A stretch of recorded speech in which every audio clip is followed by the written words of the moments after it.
السلام علیکم۔ پروگرام خبر اور تجزیہ میں خوش آمدید۔ میں ثنا کیوان، پروگرام میں میرے ساتھ مزمل سوروردی صاحب۔ ناظرین، سب سے پہلے بات بانی P T I Imran Khan کے 9 مئی کے کیسز میں ضمانت قبل از گرفتاری کی درخواستوں کو خارج کر دیا گیا ہے، اس پر بات۔ اس کے علاوہ ہم بات کریں گے اسلام آباد ہائی کورٹ نے الیکشن ٹرائیبیونلز کو 3 حلقوں کا باقاعدہ ٹرائل کرنے سے روک دیا ہے، بات اس کے علاوہ آصف علی زرداری کے حوالے سے بھی ہوگی، جو یہ کہہ رہے ہیں کہ حکومت فی الحال مسلم لیگ نون سے چل نہیں رہی ہے اور ہم حکومت بنانا اور گرانا بھی جانتے ہیں۔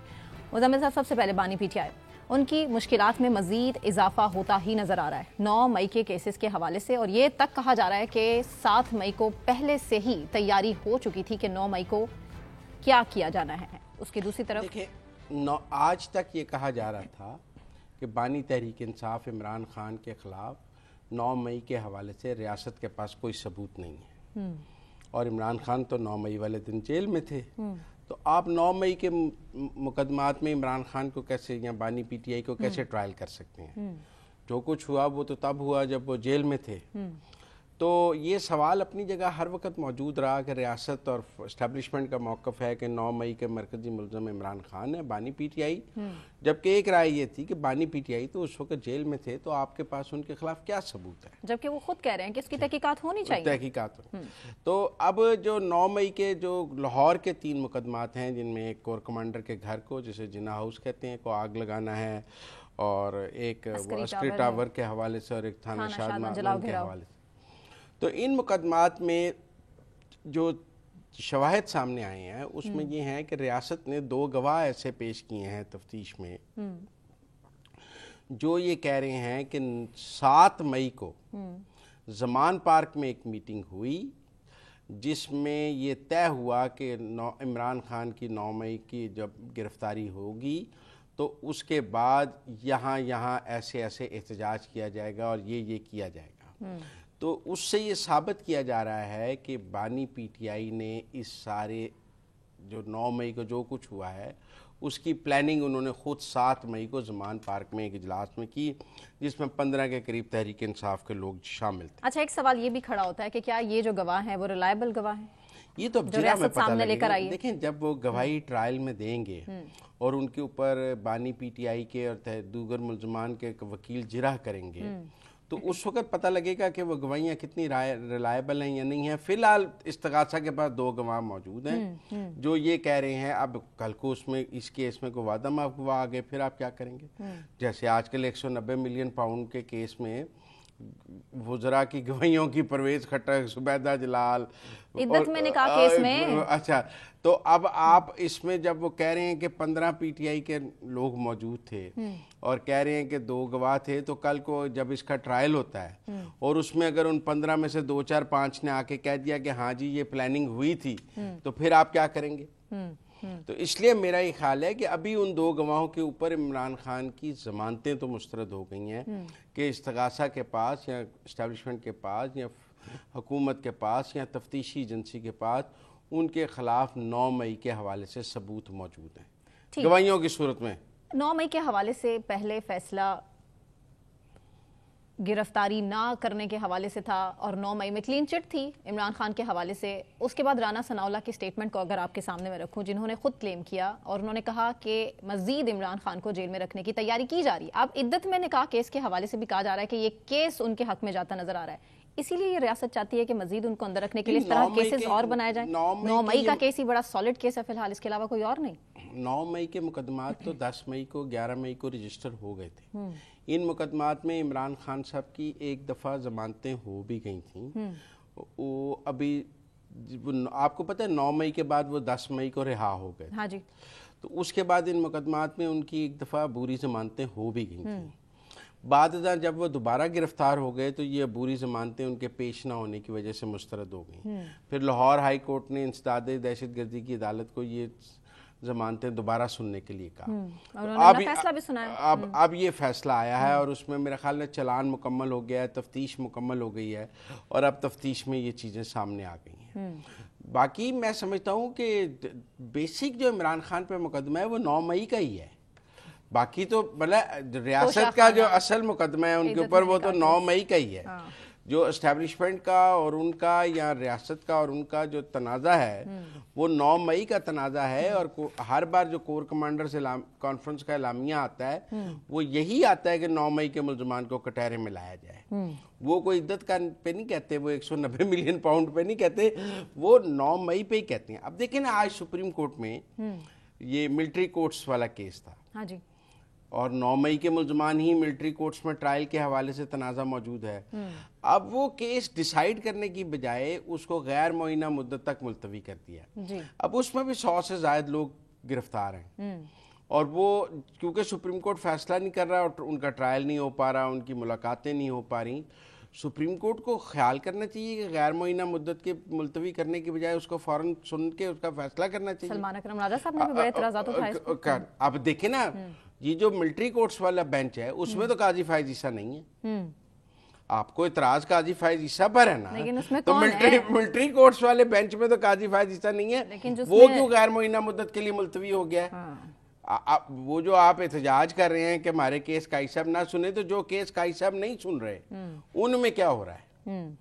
برابر سارا ملبہ جو آپ قاضی صاحب پہ ڈال رہے ہیں، تو آج جو یہ غیر معینہ مدت تک ملتوی ہو گئے، وہ بیچارے غیر معینہ مدت تک اب اندر رہیں گے. نہیں، اسٹیبلشمنٹ پہ بھی ملبہ ڈال رہے ہیں. یہ بانی پی ٹی آئی بھی، پی ٹی آئی تو کہہ رہی ہے نا کہ پی ٹی آئی کہہ رہی ہے کہ ان کو قاضی صاحب کی وجہ سے انصاف نہیں مل رہا. جو کیس ہوتا ہے اس بینچ کا حصہ بن جاتے ہیں. تو اب یہ ملٹری کورٹس والے میں تو قاضی صاحب نہیں ہے، اس کا فیصلہ ہی کرا لیتے اپنے حق میں. کرا لیتے، میرا مطلب ہے کہ اگر سارے فیصلے قاضی صاحب کراتے ہیں تو پھر اس کا کرا لیتے. یہ کیوں بلکہ جو مقدمات قاضی صاحب سنتے ہیں وہ کسی نہ کسی فیصلے کی طرف چلے جاتے ہیں، وہ غیر معینہ مدت کے لیے ملتوی تو نہیں ہوتے. میں سمجھتا ہوں فارمیشن کمانڈر کانفرنس بھول گئے آپ؟ اس وقت کا بھی اعلامیہ ہے کہ 9 مئی میں کسی قسم کی چھوٹ نہیں ہے. پر دیکھیں نا، یہاں یہ فیصلہ کر دیں کہ ان کا ملٹری ٹرائل ہوگا تاکہ وہ ٹرائل شروع ہو جائے، یا فیصلہ کر دیں کہ نہیں ہوگا، آپ نے ان کو درمیان میں پھنسایا ہوا ہے صرف ایک معافی کی وجہ سے.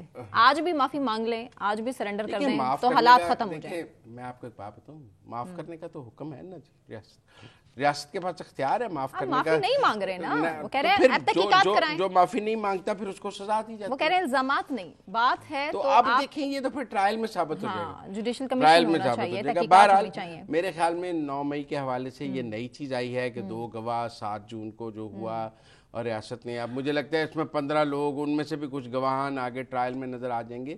تو 9 مئی کا ایک کیس عمران خان کے خلاف ریاست نے ایک چارج شیٹ فریم کر دی. اچھا، حکومت بھی بڑی امپورٹنٹ ہے. ان تمام تر سٹیٹمنٹس کو اٹھا کے دیکھیں، رانا صاحب کی دیکھیے. اب وفاقی وزیر احسن اقبال صاحب یہ کہہ رہے ہیں کہ 5 سال تک عمران خان کو جیل میں رکھنا پڑے گا اگر پاکستان نے ترقی کرنی ہے. تو مطلب آپ کو نہیں لگتا کہ سیاسی جماعتوں کو جب حکومت میں آ جانا چاہیے تو دوسرے سیاسی لوگ ہیں ان کو اس طرح سے کاؤنٹر نہیں کرنا چاہیے؟ کیونکہ اگر وقت وہ نہیں رہتا تو آنے والے وقت میں وقت بدلتا بھی ہے. اس طرح کی سٹیٹمنٹس رانا صاحب کی طرف سے بھی، احسن اقبال کی طرف سے بھی، حکومت یہی پلان کیوں کر رہی ہے کہ اس ٹائم دوسرے مخالف کو جیل میں ہی رہنا پڑے گا؟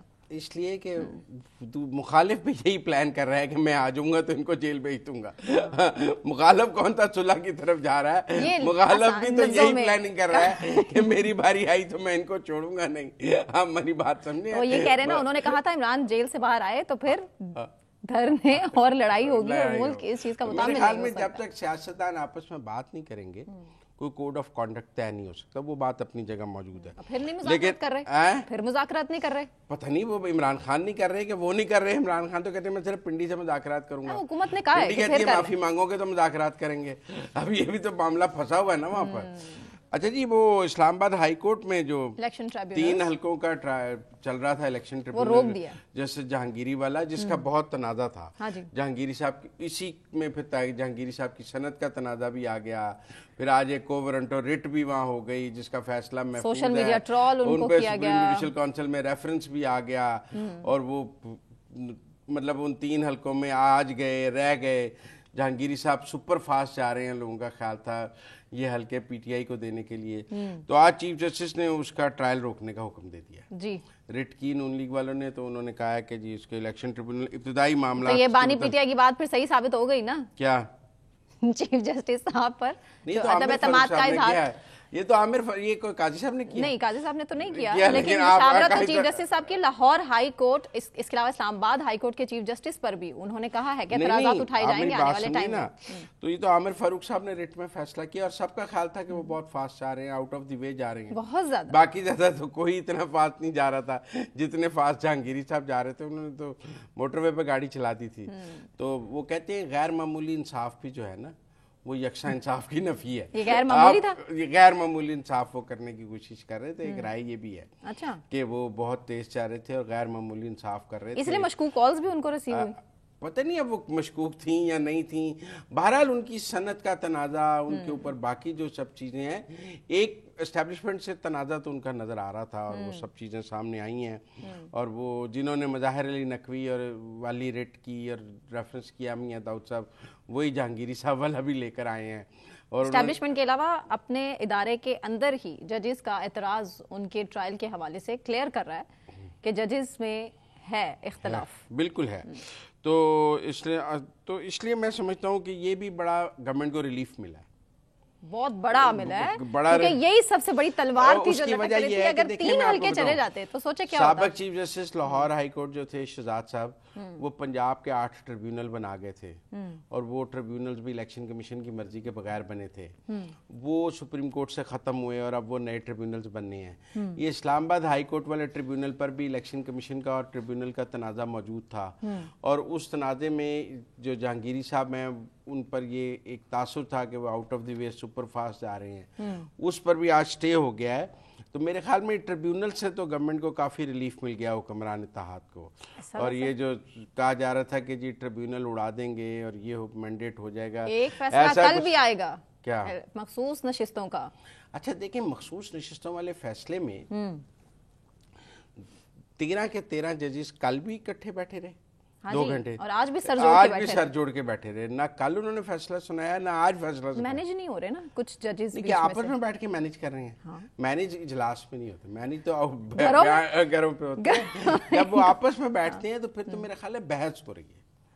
میرے خیال میں قانونی نکات پر ایک دوسرے سے بحث ہو رہی ہے اور لگتا ہے رات محفل جمے گی.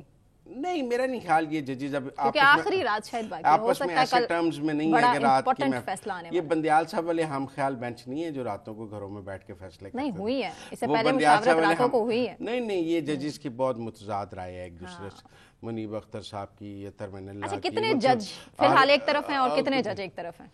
کتنے جج حکومت کے اور یوں کہہ لیں کہ پی ڈی ایم کے ساتھ ہیں؟ میں کوئی گیس ورک نہیں کرنا چاہتا. ایک تو توہین عدالت کے نوٹس بھی آ جاتے ہیں، لیکن ایک رائے 7-6 کی ہے اور 7 فی الحال تحریک انصاف کے ساتھ ہے، سنی اتحاد کے ساتھ. جو خاموش جج ہیں نا 1-2 وہ کچھ بھی کر سکتے ہیں. ادھر سے ادھر جائیں گے، ادھر بھی 7 ہو سکتے ہیں ادھر بھی 7 ہو سکتے ہیں. اور اوبویسلی میں لائیو آپ کو نہیں کہہ سکتی کہ اب ان کے نام سامنے لیکن وہ کہہ رہے ہیں کہ 7-6 کا فیصلہ لوگ ایکسپیکٹ کر رہے ہیں. 7-6 ایک بال، ایک ووٹ کا فیصلہ ہے اور وہ اس ایک ووٹ نے ہی ڈیسائیڈ کرنا ہے کہ یہ کدھر جائے گا فیصلہ. یہ سیٹیں کدھر جائیں گی، 2/3 ملے گی یا نہیں ملے گی، یہ وہ ایک جج اس میں تو حکومت کو ریلیف مل گیا.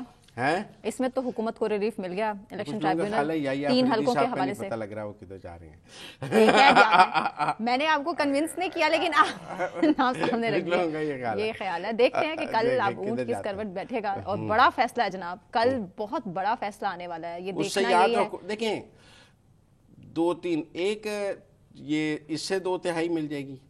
دوسرا 4 حلقوں کی جو ری کاؤنٹنگ کے فیصلے تھے جو ہائی کورٹ سے حکمران اتحاد کے خلاف ہو گئے تھے، الیکشن کمیشن نے حکمران اتحاد، وہ بھی اب سپریم کورٹ میں ہے اور کہہ رہے ہیں وہ 4 سیٹیں بھی حکمران اتحاد کو مل سکتی ہیں، جس میں لودھرا والی ہے اور ایک اور ہے وہ نارا صاحب والی ہے. تو اس لیے حکمران اتحاد تو مجھے لگتا ہے کہ 2/3 سے کافی اوپر چلا جائے گا اگر کل مخصوص نشستوں سے مل گئیں.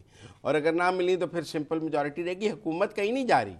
اگر مخصوص نشستیں پی ٹی آئی کو مل جاتی ہیں تو اس کے نتیجے میں حکومت ختم نہیں ہو جائے گی. نہ پی ٹی آئی کو سمپل میجورٹی مل جائے گی، نہ حکومت ٹوٹ جائے گی، نہ کوئی آپ سمجھیں کہ حکومت کیسے ٹوٹے گی. مجھے لگتا ہے ہمیں اس پر بات کرنی چاہیے کیونکہ ٹائم بھی شارٹ رہ گیا. مزمل صاحب، آصف علی زرداری صاحب مفاہمت کے بادشاہ اور حکومتیں گرانے کی بات بھی کرتے ہیں، حکومتیں بنانے کی بات بھی کرتے ہیں. الیکشن سے پہلے بھی اس طرح کی انہوں نے اسٹیٹمنٹ دی تھی عمران خان کی حکومت سے ریلیٹڈ. اب یہ کہہ رہے ہیں کہ مسلم لیگ نون سے حکومت نہیں چل رہی، بنانا بھی جانتے ہیں اور گرانا بھی جانتے ہیں.